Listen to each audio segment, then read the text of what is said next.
2 മാസങ്ങൾക്ക് മുമ്പ് മലയാളത്തിന്റെ മഹാനടൻ മധുവിനെ ഇന്റർവ്യൂ ചെയ്യാൻ ഒരു അവസരമുണ്ടായി. അവിടെ വെച്ച് യുവ നടന്മാരിൽ പ്രതിഭയുണ്ടെന്ന് പ്രതീക്ഷയുണ്ടെന്ന് തോന്നുന്നത് ആരൊക്കെയാണെന്ന് ഞാൻ വെറുതെ ചോദിച്ചു.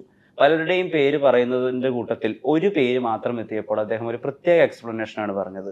ഇയാൾ ഇത്രയ്ക്കൊക്കെ ഉണ്ടായിരുന്നു എന്നറിയില്ലായിരുന്നു എന്നാണ്. ആസിഫ് അലിയെ പറ്റിയാണ് അത് പറഞ്ഞത്. അത് കേട്ടപ്പോൾ ഒരു ആസിഫ് അലി ആരാധകൻ എന്ന രീതിയിൽ വലിയ അഭിമാനമുണ്ടായി. അദ്ദേഹത്തിന്റെ പുതിയ പടത്തിന്റെ പ്രൊമോഷന് ബാമയോടൊപ്പം ചേരുന്നു രേഖാചിത്രത്തിന് വേണ്ടി. നമസ്കാരം. Thank you Vishnu. കണ്ടിരുന്നു ഞാൻ. ആസിഫ് അലി എന്ന നിലയിലും എനിക്ക് ഭയങ്കര സന്തോഷം തോന്നി അതില്. കാര്യം ഞാൻ മധു സാറിന്റെ കൂടെ അവസാനം ചെയ്തത് മൈലാഞ്ചി മൊഞ്ചുള്ള വീട് എന്ന് പറഞ്ഞൊരു സിനിമയാണ്. അപ്പൊ ആ സമയത്തും ഒക്കെ അദ്ദേഹം സിനിമ മാത്രമാണ് സംസാരിച്ചുകൊണ്ടിരുന്നത്. ഇപ്പൊ അദ്ദേഹം ഇത്രയും ഓർത്തിരിക്കുന്നു എന്ന് പറഞ്ഞത് ആ ഒരു മൊമെന്റ്. കാര്യം കഴിഞ്ഞ വർഷത്തെ പറ്റി പ്രത്യേകം എടുത്തു പറയണമല്ലോ. ഏറ്റവും കൂടുതൽ ഞാൻ എൻ്റെ സിനിമകൾ ചെയ്ത വർഷത്തിലെ ഏറ്റവും നല്ല വർഷമായിരുന്നു കഴിഞ്ഞത്. അതിന്റെ ആ ഒരു ഐസ്ക്രീമിന്റെ മേളിൽ ഒരു ചെറിയായിരുന്നു ആ കമന്റ് എന്ന് പറയുന്നത്. Thank you. ആൻഡ് ഇൻട്രസ്റ്റിംഗ്ലി അന്ന് നമ്മളത് ഇന്റർവ്യൂ എടുക്കുന്ന സമയത്തേക്ക് ഈ കിഷ്കിന്ധാടം OTT റിലീസ് ആയിട്ടില്ല. അപ്പൊ അദ്ദേഹം തിയേറ്ററിൽ പോയിട്ട് അങ്ങനെ സിനിമകൾ കാണുന്നത് വളരെ കുറവാണ്. അപ്പൊ കിഷ്കിന്ധാടം കാണാതെയാണ് അദ്ദേഹം അത് പറഞ്ഞിട്ടുള്ളത്. അപ്പൊ ചിലപ്പോൾ ഒരു പക്ഷെ അതുകൂടി കണ്ടു കഴിഞ്ഞാൽ ആ എക്സ്പ്ലനേഷൻ കുറച്ചുകൂടി ബ്യൂട്ടിഫുൾ ആയെന്ന് തോന്നി. രേഖാചിത്രം ജോഫിൻ എന്നുള്ള മേക്കറിന്റെ ഒരു പ്രതിഭ നമ്മൾ ഓൾറെഡി പ്രീസ്റ്റിൽ മനസ്സിലാക്കിയതാണ്. അപ്പോൾ 6ാമത്തെ പോലീസ് വേഷമാണ് ആസിഫ് ചെയ്യുന്നത്. ഉണ്ടയും കൂടി കൂട്ടുകയാണെങ്കിൽ ജോഫിൻ പിന്നെയും വന്ന് പറയുമ്പോൾ ഇതിനെ വ്യത്യസ്തപ്പെടുത്താൻ വേണ്ടിയിട്ടുള്ള ശ്രമം അല്ലെങ്കിൽ എന്താ തോന്നിയത്?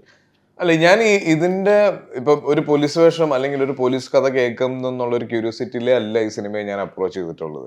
ഈ സിനിമയുടെ ഒരു സ്ക്രീൻ പ്ലേ ഉണ്ട്. എപ്പോഴും ഞാൻ പറയുമ്പോൾ സിനിമകളെ പറ്റി പറയുമ്പോൾ സ്ക്രീൻ പ്ലേ, ഈവൻ കിഷ്കിന്റെ കാണ്ഡമാണെങ്കിലും ഞാൻ എടുത്ത് പറഞ്ഞുകൊണ്ടിരുന്നത് സ്ക്രീൻ പ്ലേയെ പറ്റിയിട്ടാണ്. അപ്പൊ വീണ്ടും ഞാനത് പറയാൻ ആഗ്രഹിക്കുന്നു. എനിക്ക് ഇതിന്റെ നരേഷൻ കിട്ടിയ സമയത്ത് അയ്യോ ഞാൻ വീണ്ടും ഒരു പോലീസ് വേഷം ചെയ്യാൻ പോവാണല്ലോ എന്നുള്ളൊരു തോന്നലൊന്നും എനിക്ക് ഉണ്ടായില്ല. കാര്യം അത്രയും രസമുള്ളൊരു സ്ക്രീൻ പ്ലേ ആയിട്ടാണ് ജോഫിൻ എൻ്റെ അടുത്തേക്ക് വന്നത്. അന്ന് ഈ സിനിമയുടെ 80% കംപ്ലീറ്റ് ആയിട്ടുള്ള ഒരു ഡ്രാഫ്റ്റ് ആയിരുന്നു ഉണ്ടായിരുന്നത്. കാര്യം ഈ സിനിമ വന്ന് പറയുമ്പോൾ രേഖാചിത്രം എൻ്റെ അടുത്ത് നറേറ്റ് ചെയ്ത് തുടങ്ങി ഫുൾ പറഞ്ഞു കഴിഞ്ഞിട്ട് ജോഫിൻ പറഞ്ഞു ഇത് എങ്ങനെ ചെയ്യുമെന്ന് എനിക്ക് അറിയില്ല എന്ന് പറഞ്ഞു. കാര്യം ഇത്തരത്തിലൊരു സിനിമ ചെയ്യാൻ വേണ്ട ഒരുപാട് ഘടകങ്ങൾ ഒത്തു വന്നാൽ മാത്രമേ ഇത് സംഭവിക്കുകയുള്ളായിരുന്നു. കാര്യം വിഷ്ണു പറഞ്ഞത് ഒരു ഓൾട്ടർനേറ്റീവ് ഹിസ്റ്ററി കാറ്റഗറിയിൽ വരുന്നതാണ്.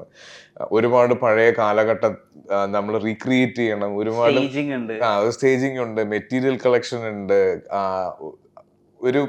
രണ്ട് ടൈം ലൈൻ ഉണ്ട്. അഗെയിൻ ഈ സിനിമയ്ക്ക് പെർമിഷൻസ് മാത്രം എടുക്കാൻ ഉള്ള ഒരു സ്ട്രഗിൾ ഉണ്ടായിരുന്നു. അപ്പൊ അത്തരത്തിലൊക്കെ കുറെ കാര്യങ്ങൾ ഒരുമിച്ച് വന്നാൽ മാത്രമേ ഈ സിനിമ സംഭവിക്കുള്ളൂ എന്നുള്ളത് കൂടെ പറഞ്ഞാണ് എന്റെ ഫസ്റ്റ് നറേഷൻ ജോഫിൻ ക്ലോസ് ചെയ്യുന്നത്. അപ്പൊ ആ സമയത്ത് ഞാനിതൊരു പോലീസ് വേഷം ചെയ്യാൻ പോകുന്നു അങ്ങനെ തലവൻ റിലീസാവുന്നതിന് മുന്നേ ആയിരുന്നു അത്. അപ്പൊ ഞാനിത് കേട്ട് കഴിഞ്ഞിട്ട് അടുത്ത സ്റ്റെപ്പിലാണ് ആൻഡ്രോ ജോസഫ് എന്ന് പറഞ്ഞ ആൾ ഈ സിനിമയിലേക്ക് വരുന്നത്. അപ്പൊ എനിക്ക് കുറെ കൂടെ ക്യൂരിയോസിറ്റി വന്നു. ഓക്കെ, ആൻഡ്രോ ചേട്ടൻ വിചാരിച്ചാൽ ഈ സിനിമയ്ക്ക് ഈ പറയുന്ന ഘടകങ്ങൾ എല്ലാം കുറെ ഓരോന്നോരോന്നായിട്ട് ഓവർകം ചെയ്യാൻ പറ്റും. പിന്നെ വേണു കുന്നപ്പള്ളി എന്ന് പറഞ്ഞ പ്രൊഡ്യൂസർ വരുന്നു ഈ സിനിമയ്ക്ക്. ഇപ്പൊ 2018 എന്ന് പറഞ്ഞ സിനിമ മാത്രം മതി അദ്ദേഹം ഒരു സിനിമയ്ക്ക് വേണ്ടി എന്തൊക്കെ ചെയ്യുമെന്ന് കാണിക്കാൻ വേണ്ടി. അപ്പൊ അങ്ങനെ ഒരു നല്ല ടീം വരുന്നു. അടുത്തത് അപ്പു പ്രഭാകർ, ലെവൽ ക്രോസിന് ശേഷം അപ്പു.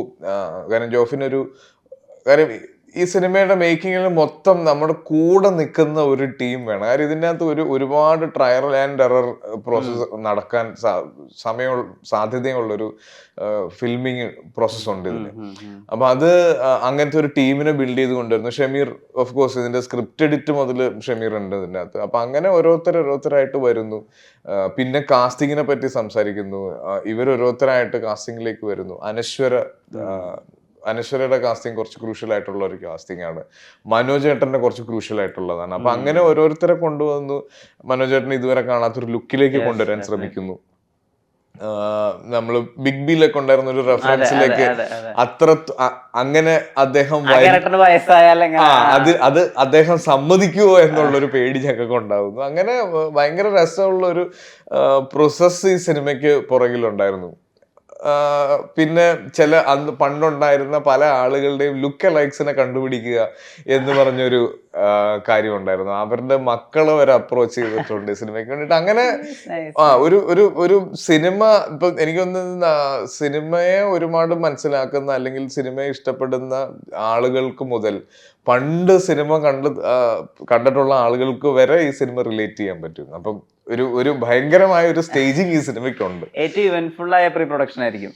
ഉറപ്പായിട്ടും അതെ. കാര്യം ഇതിന്റെ ഒരു സിനിമയുടെ പ്രീ പ്രൊഡക്ഷനിൽ ഞാൻ ഇത്രയും എക്സൈറ്റ്മെന്റ് കാണിക്കുന്നത് ചിലപ്പോൾ ആദ്യമായിട്ടാണ്. കാര്യം ഇപ്പൊ എനിക്ക് സ്ക്രിപ്റ്റ് കിട്ടി, സ്ക്രീൻ പ്ലേ കിട്ടി കഴിഞ്ഞാൽ എൻ്റെ ഒരു ഏരിയ മാറി ഞാൻ വർക്ക് ചെയ്യുന്നതല്ലാതെ ഇതിന്റെ ടെക്നിക്കൽ സൈഡിന്റെ അപ്ഡേറ്റ്സിനെ പറ്റി ഞാൻ ചോദിച്ചുകൊണ്ടിരുന്നത് കുറെ നാൾ കൂടി ഈ സിനിമയ്ക്കാണ്. കാര്യം ഇതിന്റെ അകത്ത് വരുന്ന, ഞാൻ പറഞ്ഞില്ലേ, ഒരുപാട് റീക്രിയേഷൻസ് ആവശ്യമുള്ള ഒരു സ്റ്റേജ് ഉണ്ടായിരുന്നു. അപ്പൊ അതിലേക്കൊക്കെ വരുമ്പോൾ അതിന്റെ റിസൾട്ട് എങ്ങനെയാണെന്നുള്ളതും, പിന്നെ ഏറ്റവും പുതിയ ടെക്നോളജീസ് കുറെ നമുക്ക് ഉപയോഗിക്കേണ്ട ഒരു അവസരം ഈ സിനിമയ്ക്ക് വരുന്നുണ്ട്.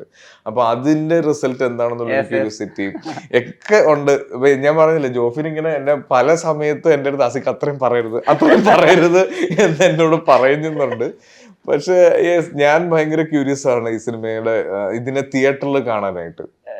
ഒരു ആക്ടർ എന്നുള്ള രീതിയിൽ നമുക്ക് കിട്ടുന്ന ഒരു ഇവോൾവിംഗ് പ്രോസസ് ഉണ്ടല്ലോ. ഇപ്പം നമ്മുടെ ആദ്യ സിനിമ, അത് അവിടെ അങ്ങനെ തനതായ ഭാഷ സംസാരിക്കുന്ന ബാലകൃഷ്ണ പൊതുവാളുടെ ഒരു ക്യാമ്പ് അല്ലെങ്കിൽ അവിടുത്തെ സെറ്റ് ഓഫ് ആൾക്കാർ നമ്മൾ മൊത്തത്തിൽ കണ്ടതാണ് ആദ്യ സിനിമ. അതിന്റെ OTT റിലീസ് കുറച്ച് വൈകിയെങ്കിൽ പോലും അതിനുശേഷം ഭയങ്കര റിവ്യൂസ് ഉണ്ട്.